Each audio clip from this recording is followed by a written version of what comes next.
Hey everybody, welcome to Always Bored, Never Boring. Recently on the channel I reviewed issue 1 of the new Partworks series from Hachette, Dungeons & Dragons Adventurer. If you haven't seen that video already, there will be a link in the video description below so you can check it out. If you did see it, you will know that I thought issue 1 at the price of £1.99 was excellent value, but I was dubious of the long-term value of a subscription when the price of each issue rockets to £8.99. It's one heck of a commitment for a weekly publication, and I didn't think the included cover products of dice and 2D acrylic miniatures were enough to justify that price. Again, if you want to know the full breakdown of pricing for the subscription, plus information on the even more expensive premium subscription and my preference for alternatives for getting into the game, that's all in that first video. But the short version is, while I thought issue 1 was worth buying, for me personally, there was no incentive to continue reviewing the series. However, I was in the store the other day and noticed that issue 2 was already on shelves. As is standard practice for these Partworks, issue 2 still isn't the full price of £8.99. The usual format is the first issue is £1.99, the second issue is close to half price, the third issue is free for anybody subscribing, and from there on out you are full price. So issue 2 is priced at £4.99 and it includes a set of dice and a large map. I can always make use of more dice, and I was actually genuinely interested to see the quality of the map, so I paid my £5 to check it out, and I thought you might want to know my thoughts. First of all, let's take a closer look at these dice. Imported by Hachette, made in good old China. No dice tin this time around. I expect they will be including things like dice bags in later issues. The dice are yellow and they seem readable enough. I didn't realise at first they have sparkles swirled into them, which is quite nice. But really, they are just your bog standard poly dice.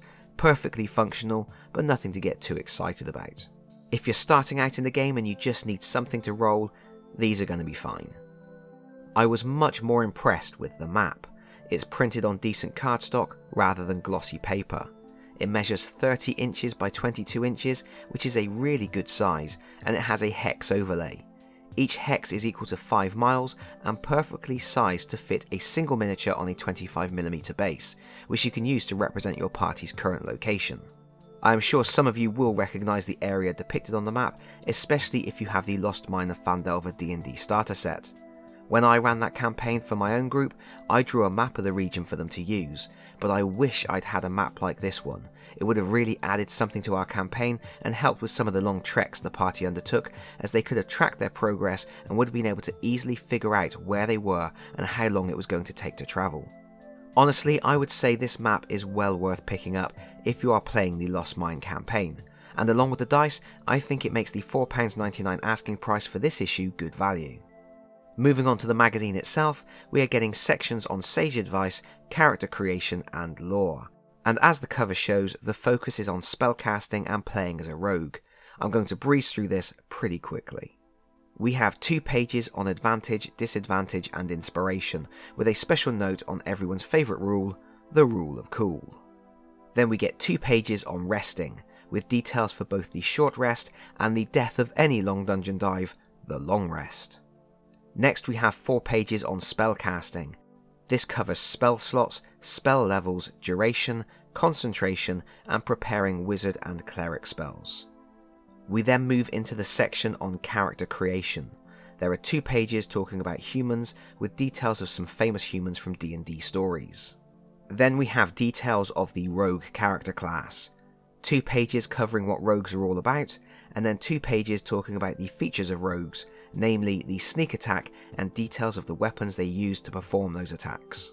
While I think this format is quite a nice way to introduce these concepts to new players, I have to wonder how easy it will be to use these pages as a reference once they are all separated up and stored in ring binders. The D&D Player's Handbook is very easy to bounce around to find information for specific races and classes. Everything is concise and formatted for quick reference, but I just can't see the presentation of this magazine working well for that. But anyway, we then get 2 pages of lore. This covers some basic background on the Forgotten Realms and Faerun in particular. The final 6 pages of the issue cover an exclusive encounter called the Forgotten Vault, including a map handout for players on the back page. I'm not going to spoil the mission by showing any of the maps or talking about what monsters you may or may not face, but there are a few things I can tell you. The encounter should play in around 2 hours and involves the heroes being asked to investigate the titular vault to find a statue. This adventure is interesting because it starts out in Phandalin and is a small side quest given to the players by Darren Edamuth, who is an NPC from the Lost Mine of Phandelver campaign. That means if you are playing the Lost Mine of Phandelver, you can easily plug in this encounter, and in fact the encounter from issue 1 of the magazine as well, without any issues at all. I actually think this encounter is a good complement to the Lost Mine campaign. Edamuth is the character who talks to the heroes about dealing with the Red Brands in Phandalin, a group of ruffians who are up to no good. Introducing the Forgotten Vault quest first could be a way for Edamuth to test the heroes to decide if they are up to the challenge of dealing with the Red Brands.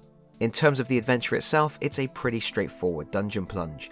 It's going to introduce traps and a few new monster types, but it's nothing amazing.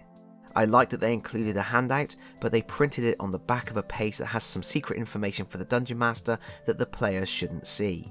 That's not well thought out, and really it would be good if handouts were provided as separate pullouts.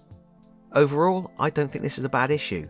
I would say if you have recently picked up the Lost Mine of Phandelver starter set, which I do appreciate isn't the most recent starter set, this issue is a good complement, with a useful map and an extra scenario you can drop in if you want to test the heroes with another side quest.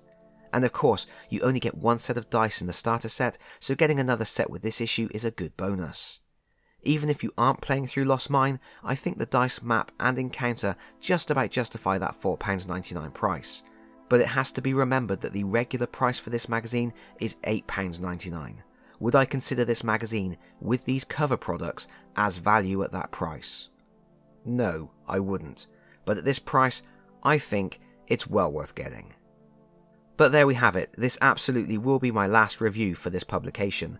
I can't see myself dropping £8.99 on any future issues, no matter what products they sellotape to the cover.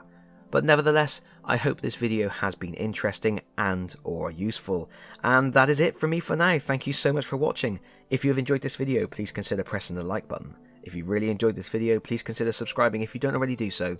And hopefully, I'll see you all again very soon. Bye bye everyone. Bye bye.